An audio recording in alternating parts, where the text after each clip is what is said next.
Hey everybody, Scoutcrafter here again, midweek Wednesday. Hope you're doing well. We got a lot going on this week, so might be a little bit of a short one today. Want to start off, as you know, I always say that if I could go back in time and redo my education, I would spend much more time paying attention to two things. One, history, and two, Proverbs. Because I think those two things are so important in my life.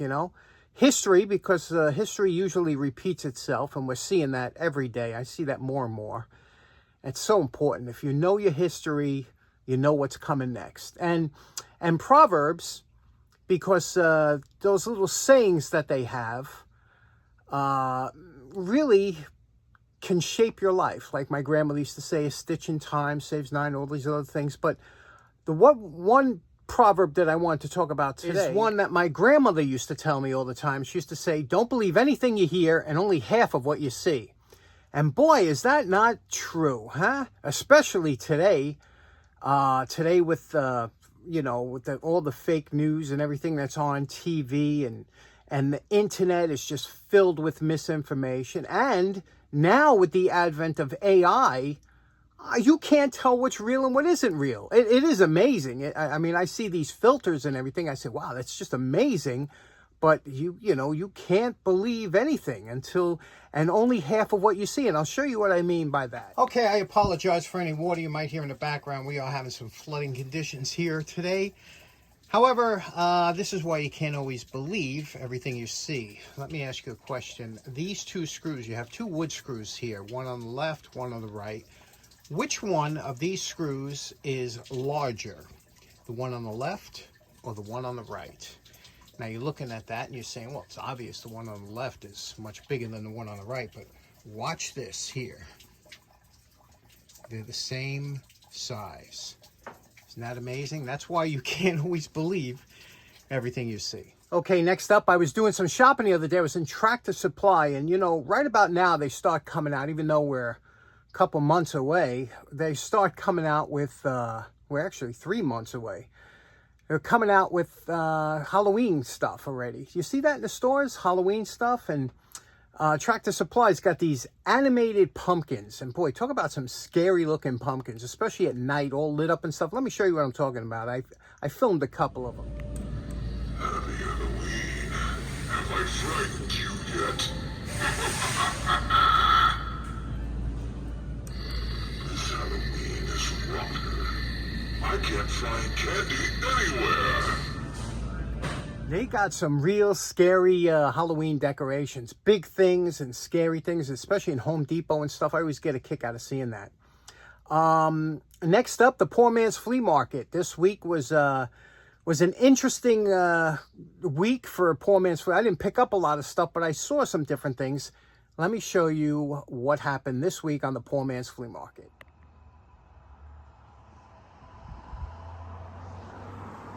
Now, you've seen this house before. These people are moving, and some always good stuff out there. This chair is nice. It's got arms, high arms too, but look at the back of that. That'd be cool if it was all painted up in nice different colors. I like that chair. It looks like a sturdy chair. I think I could fit in it too.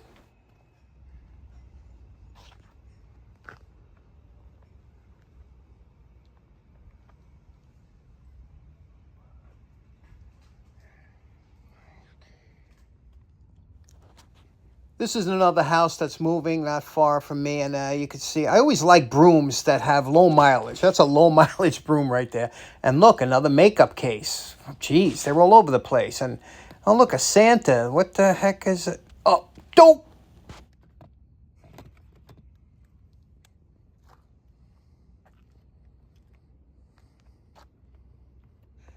Who remembers the rollerblade craze? Remember? This is just like the ones we had, 0 mileage on them. Now, this is actually the second pickup day at that same house that's moving that had the chair. Again, like I said, they're getting rid of everything in the house, but every once in a while, there's always something good here. Picked up some good stuff like that light box, all kinds of stuff here. Look at this, some pipe clamps, and you never know what they're going to be throwing out at this house.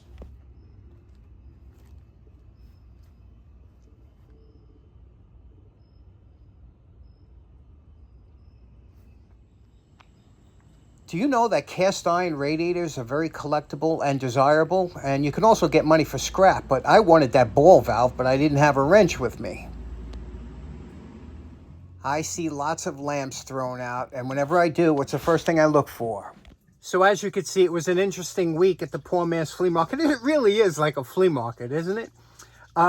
So you're wondering, what did I wind up picking up? Well, let me show you what I picked. Now, for those of you longtime viewers of the channel know I do collect light bulbs. I have all different types, shapes, sizes, and I just love them.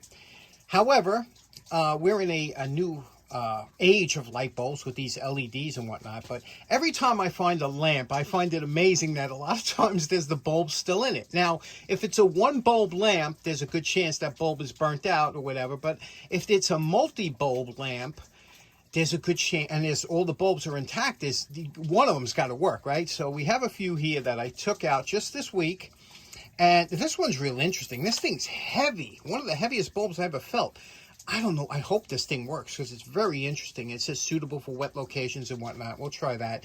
You could see here, when you see a bulb like this, it looks like it's burnt out. You say, okay, that mark there is indicative of, this is an incandescent bulb. It looks like it overheated and burnt out. However, when you see bulbs like this that are a little bit dark, that doesn't necessarily mean that it's burnt out. And for the simple reason that bulbs have different lifespans depending on how they're situated. Now, some bulbs will actually say it on the container that it's supposed to be upright, you know, or whatever. And a bulb like this, maybe when it's held horizontally, will not last as long because of the heat. It gets hotter because there's not enough air above the filament as if you had it vertically. So believe it or not, some bulbs have ratings for upright, horizontal, upside down. You know, they have different times that the bulbs will last. Isn't that interesting? Obviously not that way with LEDs. So let's get the bulb tester, see what we got here, and try some out. Okay, here's our simple, this is actually a bulb tester, but it also shows the voltage that we have coming into this tester and also the amperage that the bulb uses. Turning it on here, you can see we're back up to about 118 volts, which is great. You know, we had that low voltage issue before. No amperage because this thing draws hardly anything, this LED bulb. So let's shut it off and try one at a time. Okay, I actually have a few of these. I like this bulb. It's called a GE Bright Stick. Let's turn this one on. And yes, this one works nicely. They come in different colors. You know, you have the bright white, the soft white. I don't know what these, it's hard to see because some of the writing is, I'm gonna have to look here with my magnifying glass, but we tried this one here. Now let's try the other one. What's beautiful about LEDs is they last so long. There's a good chance that they do work, and sure enough, there's another one that works. So that's beautiful. These things, like I said, they throw off a lot, no heat. They don't use a lot of power. You can see here, you know, hardly any power they use. I think 9 watts. So that's good. 2 of those. Next up, we got this real heavy one, and it's got some heavy heat sink around it, but only uses 8 watts. So we have it screwed in. Let's turn it on. Oh, look at that. Wow, that's pretty bright. Jeez. Can you see that there? How bright that is? Beautiful color. What a beautiful bulb that is. That's a great find, huh? And it uses 8 watts, it says, but it's really, it's much more of a directed beam than a wide angle. So there we go. This is really nice. No heat whatsoever, yet super bright.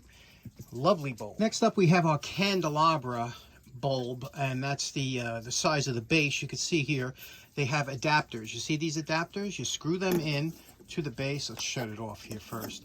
Screw it into the base. Okay, now that adapts a regular E26 or E27 regular Edison base into a candelabra base, and we'll screw this in here and then turn it on and see what happens. Okay, see, that works. Boy, I'm doing good today, huh? Okay, let's shut this one off and try the other ones. Okay, here's the second one. Oh yeah. Boy, we are doing good today, aren't we? And then, of course, now this is the only one that I think wouldn't work because, like I said, it's got that burn mark on it. Let's try it anyway. Yeah, you can see that one's burnt out. So that's not bad, you know. Out of Let's see, we had 6 bulbs and 5 worked. Pretty good.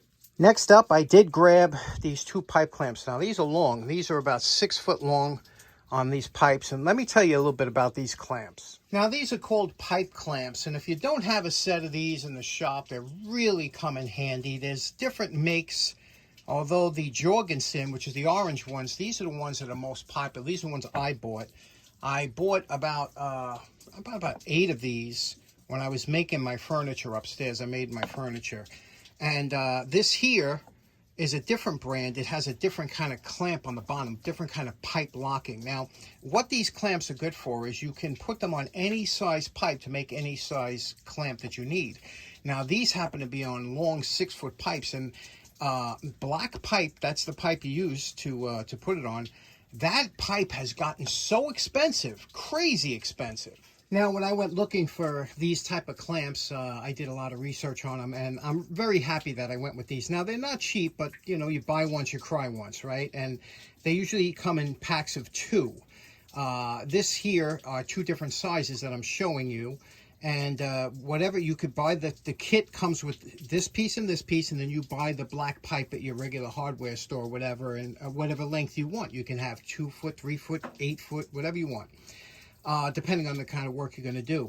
Now, a lot of times these were used for glue ups. And what a glue up is, you know, wood has gotten so expensive, hasn't it? And, you know, you can make it out of plywood, but plywood can be, you know, tricky, or it depends on what kind of grade plywood you buy. So a lot of times you would, in order to do it economically, you would buy boards and glue up boards. So if you needed a 4-foot section of lumber, you would take 6-inch pieces and glue up 8 of them until you get a 4-foot board, and you would need something like this for glue ups.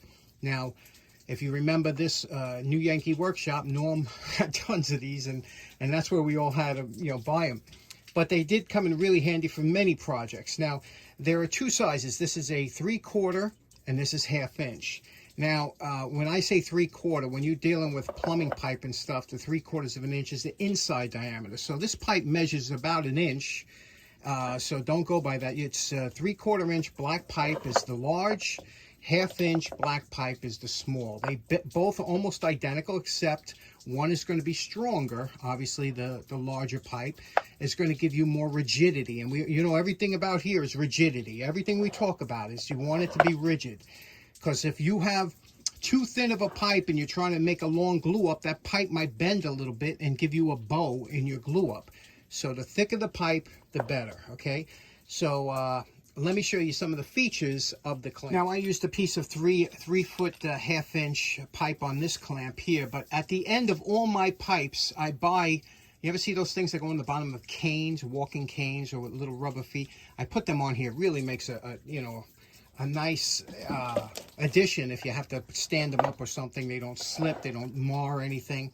Okay, so here's what you get when you get in the kit. You get this piece here. Now, when you buy your piece of pipe, you're going to buy it, it could come, you know, regular cut piece of pipe, or usually one end is threaded. At least one end is threaded. And that's all you need, is you need one threaded end. You screw that on. You see the threads in there? You put this piece on first, like this. You squeeze this to move it up and down, and then you thread this piece on, and that's it. That's all you have to do. Now this will adjust. You just push these little plates, and that'll adjust up and down that pipe and give a good grip, very strong grip. Now, let me show you some of the features here that it has. You see these 2 little flats here? That's how you can put them on something, like if you're gluing something up, you put it like this, and it'll keep the pipe and everything raised up, and then you can put your boards on here.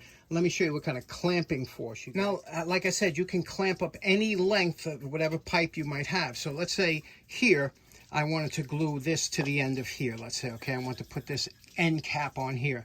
I would put this into the pipe clamp here, put this down here like this, and then tighten up. Now, this does have Acme threads over here, so it gives you a very strong clamp.